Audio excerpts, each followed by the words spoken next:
నమస్తే BCN news తో మీ ముందున్నది ఆనంద్ రాజ్ కుమార్. ఈనాటి వార్తలోని ముఖ్యాంశాలు. సింహాచలం అప్పన్న సేవలో హోంమంత్రి వంగలపూడి అనిత ఆలయ మర్యాదలతో ఘన స్వాగతం పలికిన అధికారులు, అర్చకులు. కళలకు పుట్టినిల్లు అయిన పాలకులలో కళాకారులను ప్రోత్సహించడానికి, మెరుగైన సౌకర్యాలు కల్పించడానికి కృషి చేస్తా మంత్రి నిమ్మల రామానాయుడు. నెల్లూరు రొట్టెల పండుగలో పాల్గొన్న ఎమ్మెల్యే కోటవరెడ్డి సోదరుడు గిరిధర్ రెడ్డి ఎమ్మెల్యే కావాలని చంద్రబాబు, పవన్ కళ్యాణ్ రాష్ట్రాన్ని సక్రమంగా నడపాలని ఆకాంక్ష.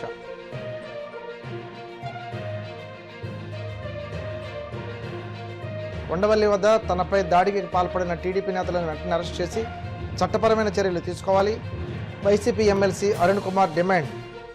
హోంమంత్రి వంగలపూడి అనిత కుటుంబ సమేతంగా సింహాచలం శ్రీ వరాహలక్ష్మీ నరసింహస్వామి వారిని దర్శించుకున్నారు. సింహాచలం చేరుకున్న హోంమంత్రి అనితకు అధికారులు, అర్చకులు ఆలయ మర్యాదలతో ఘన స్వాగతం పలికారు. అనంతరం ఆమె అంతరాలయంలో స్వామివారిని దర్శించుకుని ప్రత్యేక పూజలు నిర్వహించారు. క్షేత్ర సాంప్రదాయం ప్రకారం ఆలయంలోని ప్రసిద్ధ కప్ప స్తంభాన్ని ఆలింగనం చేసుకున్నారు. దర్శనానంతరం వేద పండితులు మంత్రి అనిత కుటుంబ సభ్యులకు వేదాశీస్సులను అందజేయగా అధికారులు స్వామివారి తీర్థప్రసాదాలు అందజేశారు.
కళలకు, కళాకారులకు పుట్టినిల్లు అయిన పాలకులలో రాబోయే రోజుల్లో తెలుగు చిత్ర పరిశ్రమ మరింత బలపడటానికి తన వంతు కృషి చేస్తానని మంత్రి నిమ్మల రామానాయుడు అన్నారు. పశ్చిమ గోదావరి జిల్లా పాలకొల్లు లయన్స్ కమ్యూనిటీ హాల్లో అల్లూరి సీతారామరాజు ఫిల్మ్ ఇన్స్టిట్యూట్ ఆధ్వర్యంలో తెలుగు రాష్ట్రాలలో పాడుతా హాయిగా పేరుతో సినీ పాటల పోటీలు నిర్వహించారు. ఈ సందర్భంగా ఇన్స్టిట్యూట్లో శిక్షణ పొందిన 15 మందికి ధృవీకరణ పత్రాలు నిమ్మల చేతుల మీదుగా అందజేశారు. ఈ సందర్భంగా జరిగిన సభలో మంత్రి మాట్లాడుతూ పాలకొల్లు చరిత్రను ప్రపంచం నలుదిక్కులా వ్యాపింపజేసిన ఘనత పాలకొల్లు కళాకారులదే అన్నారు. తీర ప్రాంతం, పర్యాటక, టెంపుల్, టూరిజం, ఫిల్మ్ ఇండస్ట్రీ బలపడటానికి కూటమి ప్రభుత్వం ఆ దిశగా పనిచేస్తుందన్నారు. కళలు, కళాకారులకి పుట్టినిల్లు మన పాలకొల్లు. ఈ రోజనే కాదు, మనం మొదటి నుంచి కూడా చూస్తూ ఉన్నాం. తెలుగు సినీ చరిత్రలో 2 పట్టణాలకి ప్రాముఖ్యత. ఒకటి తెనాలి, 2 పాలకొల్లు.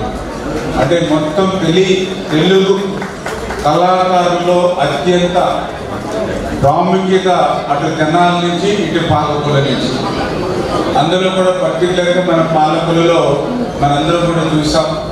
ఒక దాసరి నారాయణరావు గారు, ఒక కోడి రామకృష్ణ గారు, ఒక అల్లు రామలింగయ్య గారు, ఒక రేలంగి నరసింహరావు గారు, ఇట్లా ఎంతోమంది, అది రవిరాజ పిన్శెట్టి గారు, అదేవిధంగా మొన్న మన అనంత శ్రీరాము గారు కానీ, ఇట్లా చెప్పుకోవాలంటే ఆ రోజు నుంచి ఈ రోజు వరకు కూడా మన రాజా వన్నెరెడ్డి గారు కానీ, ఇట్లా చెప్పుకుంటూ పోతే ఎంతో చాలా పెద్ద లిస్టు మన పాలకొల్లు నుంచి.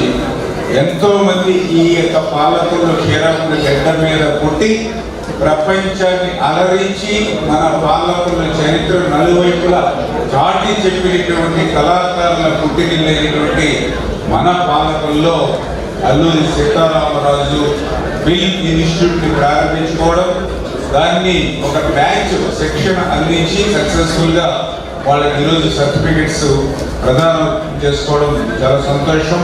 ఈరోజు నేను కూడా ఒక ఎమ్మెల్యేగా ఆ రోజు 14లో కానీ 19లో కానీ 24లో కానీ ఎమ్మెల్యేగా నేను ఉండడం కానీ, అదేవిధంగా ఈరోజు ఒక ఇరిగేషన్ మినిస్టర్గా ఈరోజు బాధ్యతలు స్వీకరిస్తున్నానంటే దానికి కారణం ఒక కళాకారుడు పెట్టినటువంటి పార్టీలో నేను ఎమ్మెల్యేగా ఉండడం. అంతేత ఖచ్చితంగా అటువంటి కళాకారుడు పెట్టినటువంటి పార్టీలో ఒక ఎమ్మెల్యేగా ఒక మంత్రిగా ఈరోజు నేను సేవలు అందిస్తున్నాను కాబట్టి రాష్ట్రానికి ఖచ్చితంగా ఆ కళాకారుడు పెట్టినటువంటి పార్టీలో పెట్టిన ప్రతినిధిగా ఆ కళాకారుడిని అదేవిధంగా ఆ కళల్ని మరింత ప్రోత్సహించేటువంటి విధంగా ఈ కూటమి ప్రభుత్వమే కాకుండా నేను కూడా ప్రత్యేకంగా శ్రద్ధ తీసుకుని పనిచేస్తాను. నెల్లూరులో వైభవంగా జరుగుతున్న చారిత్రక రొట్టెల పండుగలో రూరల్ ఎమ్మెల్యే కోటమిరెడ్డి శ్రీధర్ రెడ్డి పాల్గొన్నారు.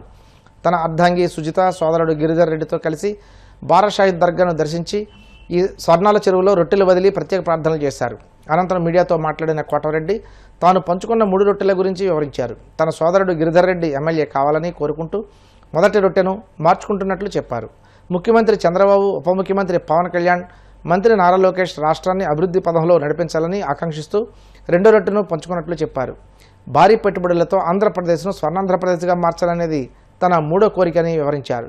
ఆ రూరల్ నియోజకవర్గానికి నెల్లూరు రూరల్ ప్రజల ఆశీస్సులతో 1-3 సార్లు ఎమ్మెల్యేగా కావడం నా పూర్వజన్మ సుకృతంగా భావిస్తూ ఉన్నా. ఈనాడు అధికారికంగా ఈ యొక్క 12వ రొట్టెల పండుగలో రొట్టె పట్టుకొని, ఎందుకంటే బారాషాయి దర్గా మా కుటుంబానికి కూడా ఒక సెంటిమెంట్ రొట్టె నేను పట్టుకున్న ఆ 2వ రొట్టె ఈ రాష్ట్రంలో అనేక సంక్షోభాలని ఎదుర్కొంటూ రాష్ట్ర ముఖ్యమంత్రి చంద్రబాబు నాయుడు గారు, ఉప ముఖ్యమంత్రి పవన్ కళ్యాణ్ గారు, యువనేత నారా లోకేష్ గారు భవిష్యత్తులో స్వర్ణాంధ్ర కోసం ఒక పవిత్ర యజ్ఞం చేస్తూ ఉన్నారు. ఈ రాష్ట్రంలో అనేక సమస్యలకు పరిష్కారం చూపించడమే కాకుండా అభివృద్ధి సంక్షేమమే కాకుండా ఏకైక రాజధాని అమరావతి, పోలవరం పూర్తే కాకుండా మన బిడ్డలకు ఉద్యోగాల కోసం కొన్ని లక్షల పెట్టుబడులు తీసుకుని వస్తున్నారు. ఈ పవిత్ర బారాషాహిదుల ఆశీస్సులు ఆ యొక్క చంద్రబాబు నాయుడు గారికి, పవన్ కళ్యాణ్ గారికి, నారా లోకేష్ గారికి ఉండాలని కూడా మరో రొట్టె పట్టుకొని వారి దయ వల్ల ఈ 2 సంవత్సరాల్లోనే గత 12 ఏళ్లుగా నేను ఎమ్మెల్యేగా ఉన్నా ఈ 2 ఏళ్లలో నేను చేసిన అభివృద్ధి నాకు ఎంతో సంతృప్తినిచ్చింది. ఈనాడు చంద్రబాబు నాయుడు గారి ఆశీస్సులు కోరికలు తిరుగుతాయి అని బలంగా విశ్వసించే వాళ్ళలో నేను, నా కుటుంబ సభ్యులు కూడా ఒకటి. ఈ సంవత్సరం ఈ యొక్క రొట్టెల పండుగ సందర్భంగా నేను, నా సతీమణి కోటమిరెడ్డి సుజిత ఇద్దరం కలిసి ఒక రొట్టె వదలటం జరిగింది. అది ఎమ్మెల్యే రొట్టె. ఆ రొట్టెని నా సోదరుడు కోటమిరెడ్డి గిరిధర్ రెడ్డి పట్టుకోవడం జరిగింది. నా సతీమణి సుజిత ఒకే మాట చెప్తూ రొట్టె అందించింది. మళ్ళీ దేవుడి దయ వల్ల, చంద్రబాబు నాయుడు గారు, లోకేష్ గారి ఆశీస్సుల వల్ల, ప్రజల ఆశీస్సుల వల్ల, కార్యకర్తల సహాయం వల్ల కోటమిరెడ్డి గిరిధర్ రెడ్డి పన్నుల విషయంలో, అభివృద్ధి పనుల విషయంలో సగర్వంగా తల ఎత్తుకొని ఈ యొక్క నెల్లూరు రూరల్ నియోజకవర్గానికి దాదాపు 700 కోట్ల రూపాయలతో అభివృద్ధి పనులు పూర్తి చేశాం. కొన్ని జరుగుతూ ఉన్నాయి, కొన్ని టెండర్లు పిలిచాయి. నాకు కూడా సంతోషంగా ఉంది. ఈ బారాషాయి దర్గాను కూడా గతంలో ఏ విధంగా ఏదైతే ఈద్గా నిర్మాణం కానీ, ముఖద్వారాలు కానీ, మినార్లు కానీ ఏ విధంగా అభివృద్ధి చేశానో అదేవిధంగా భవిష్యత్తులో ఈ బారాషాయి దర్గాని ఇంకా అనేక రకాలుగా అభివృద్ధి చేస్తామని చెప్పని ఈ యొక్క పవిత్ర బారాషాయి దర్గా రొట్టెల పండుగ సందర్భంగా ప్రజలందరికీ కూడా శుభాకాంక్షలు. తనపై టీడీపీ నాయకులు, కార్యకర్తలు పథకం ప్రకారం హత్యాయత్నానికి పాల్పడినప్పటికీ చర్యలు తీసుకోవాల్సిన పోలీసులు బాధితులనే ప్రశ్నిస్తున్నారని వైసీపీ ఎమ్మెల్సీ మొండితో కరుణ్ కుమార్ ఆగ్రహం వ్యక్తం చేశారు. ఈ నెల 27న ఉండవల్లి తనపై జరిగిన దాడికి సంబంధించిన పూర్తి వీడియో ఆధారాలను, ఫోటోలు, ఇతర సాక్ష్యాలతో తాడేపల్లి సీఐకి ఫిర్యాదు చేసి అనంతరం మీడియాతో మాట్లాడుతూ ఒక ప్రజాప్రతినిధిపై దాడి జరిగితే కేసు నమోదు చేసి నిందితులపై చర్యలు తీసుకోవాల్సింది పోయి సీఐ రాజకీయ నాయకుడిలా వ్యవహరిస్తూ బాధితులపైనే నిందల వేయడం విచారకరమన్నారు.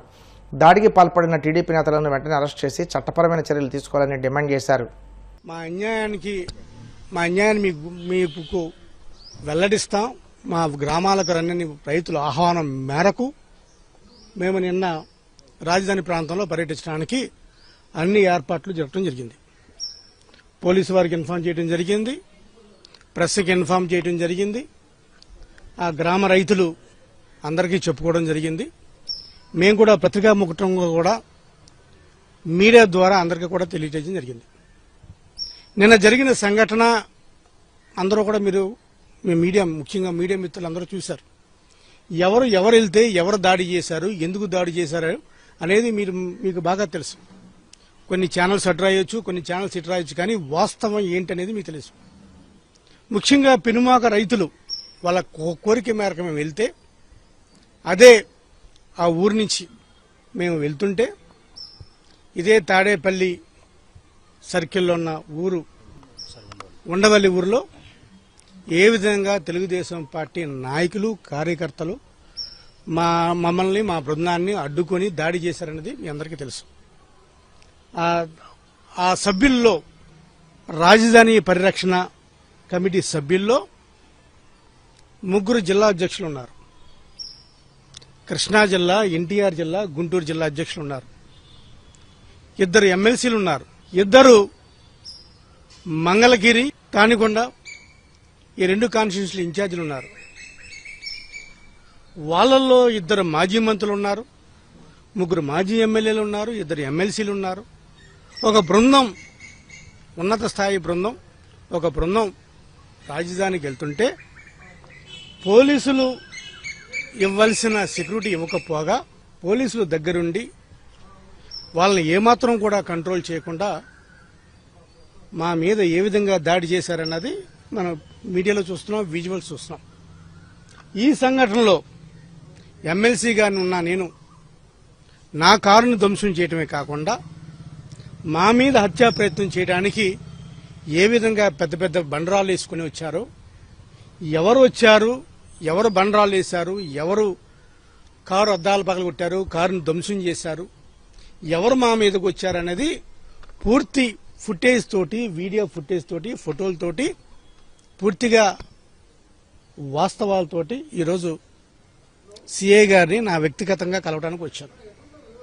ఈరోజు సిఐ గారు ఏ విధంగా రెస్పాండ్ అవుతున్నారనేది మీరు కూడా చూశారు. నేను ఒక ప్రజాప్రతినిధిగా నాకు జరిగిన అన్యాయం, లేకపోతే నా మీద జరిగిన దాడిని ఒక పోలీస్ స్టేషన్, అందరూ కూడా పోలీస్ స్టేషన్ని నమ్ముకుంటాం, ఇక్కడ న్యాయం జరుగుతుందనే ఉద్దేశంతో ఈ పోలీస్ స్టేషన్కి వస్తే మరి ఈ స్టేషన్ ఎస్ఐ గారు ఏ విధంగా, సిఐ గారు ఏ విధంగా మమ్మల్ని ట్రీట్ చేశారన్నది మీ ద్వారా తెలుసు.